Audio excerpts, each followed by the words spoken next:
జర్నలిస్టులకు accreditation card పొడిగిస్తూ రాష్ట్ర ప్రభుత్వం తీసుకుంటున్న నిర్ణయాలపై మీ అభిప్రాయం? మా అభిప్రాయం ఏమిటి అంటే జర్నలిస్టులకి అక్రిడేషన్ కార్డు ఇవ్వడానికి ప్రభుత్వం వెనకాతలు ఎందుకు వేస్తుందో అర్థం కాదు.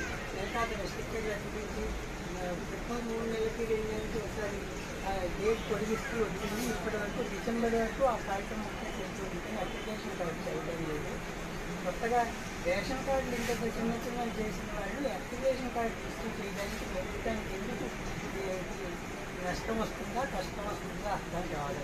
దీనివల్ల పక్క రాష్ట్రాలు వాళ్ళు చూసి మీ అప్లికేషన్ కార్డు వెనకాతలు ఉందా లేదా కనుక రాసేస్తే చెల్లిపోతుందా అంటూ నవ్వుతున్నారు పై రాష్ట్రాలు వాళ్ళు వచ్చిన విలేకరులు. పుట్టపర్తికి అన్ని రాష్ట్రాలకు సంబంధించిన విలేకరులు బాబా దర్శనం కోసం వస్తున్నారు. అర్జునులు వచ్చిన వాళ్ళంతా అప్లికేషన్ మేము విలేకరి అంటే అప్లికేషన్ కార్డు చూసి కానీ పాత నెంబర్ చూసి డేట్ అయిపోయింది కదా అంటే వెనక పక్క చూపిస్తే ఇక మీరు ఇదేమిటి గవర్నమెంట్ ఇలా ఉందా అని నవ్వుతున్నారు.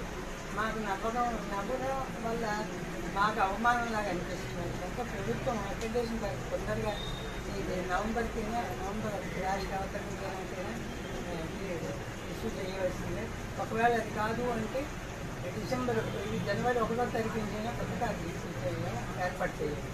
అలా కాకపోతే విలేకరులందరికీ అవమానపరిచినట్టు అవుతారు. ప్రభుత్వానికి ప్రజలకి మధ్యలో వారధిగా ఉన్న విలేకరులకి ఆ అక్రిడేషన్ కార్డు మీకు ఇవ్వడానికి ప్రభుత్వం వెనకడం చేసింది అంటే దానివల్ల ప్రభుత్వంలోనే ఏదో దశ ఉంది అని తీసుకుంటున్నారు. తీసుకోవడం వల్ల ప్రయోజనం లేదు, దానివల్ల అది ఆపడం వల్ల ప్రభుత్వానికి కూడా లాభం లేదు.